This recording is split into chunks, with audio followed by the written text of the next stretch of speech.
जय श्री कृष्णा। राधे राधे। आप सभी का मेरे चैनल में बहुत बहुत स्वागत है। हरतालिका तीज व्रत जो कि भाद्र माह के शुक्ल पक्ष की तृतीया को मनाया जाता है। यह व्रत पूर्ण रूप से माता पार्वती और भगवान शिव से जुड़ा है। यह व्रत अच्छे पति की कामना से एवं पति की लंबी उम्र के लिए किया जाता है। मान्यता है कि भगवान शिव जी को अपने पति के रूप में पाने के लिए माता पार्वती ने सबसे पहले इस व्रत का पालन किया था।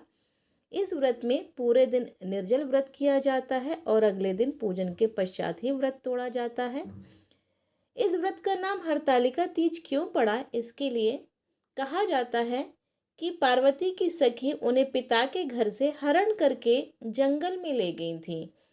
देवी पार्वती ने मन ही मन भगवान शिव को अपना पति मान लिया था और वह सदैव भगवान शिव की तपस्या में लीन रहती थीं। पार्वती जी के मन की बात जानकर उनकी सखियां उन्हें लेकर घने जंगल में चली गईं।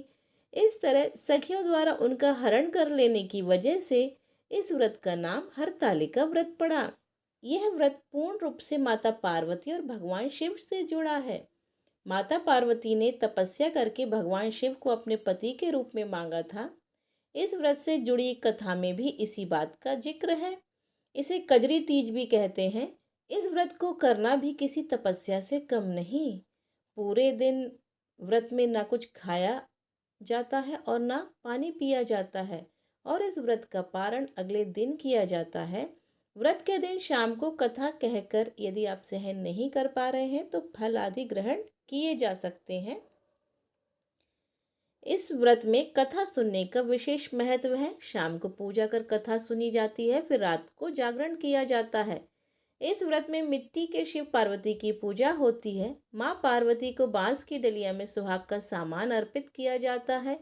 तीनों देवताओं को वस्त्र अर्पित करने के बाद हरतालिका तीज व्रत कथा सुननी चाहिए।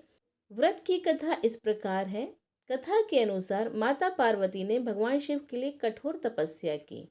दरअसल माँ पार्वती का बचपन से ही माता पार्वती का भगवान शिव को लेकर अटूट प्रेम था।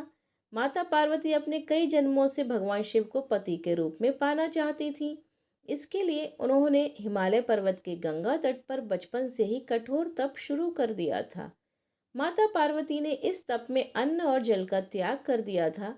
खाने में वे मात्र सूखे पत्ते चबाया करती थीं। माता पार्वती की ऐसी हालत को देखकर उनके माता पिता बहुत दुखी हो गए थे। एक दिन देवर्षि नारद भगवान विष्णु की तरफ से पार्वती जी के विवाह के लिए प्रस्ताव लेकर उनके पिता के पास गए। माता पार्वती के माता और पिता को उनके इस प्रस्ताव से बहुत खुशी हुई। इसके बाद उन्होंने इस प्रस्ताव के बारे में माँ पार्वती को सुनाया। माता पार्वती इस समाचार को पाकर बहुत दुखी हुई, क्योंकि वो अपने मन में भगवान शिव को अपना पति मान चुकी थी। माता पार्वती ने अपनी सखी को अपनी समस्या बताई। माता पार्वती ने शादी का यह प्रस्ताव ठुकरा दिया। पार्वती जी ने अपनी सखी से कहा कि वह सिर्फ भोलेनाथ को ही पति के रूप में स्वीकार करेंगी। सखी की सलाह पर पार्वती जी ने घने वन में एक गुफा में भगवान शिव की आराधना की। भाद्रपद तृतीय शुक्ल के दिन हस्त नक्षत्र में पार्वती जी ने मिट्टी से शिवलिंग बनाकर विधिवत पूजा की और रात भर जागरण किया।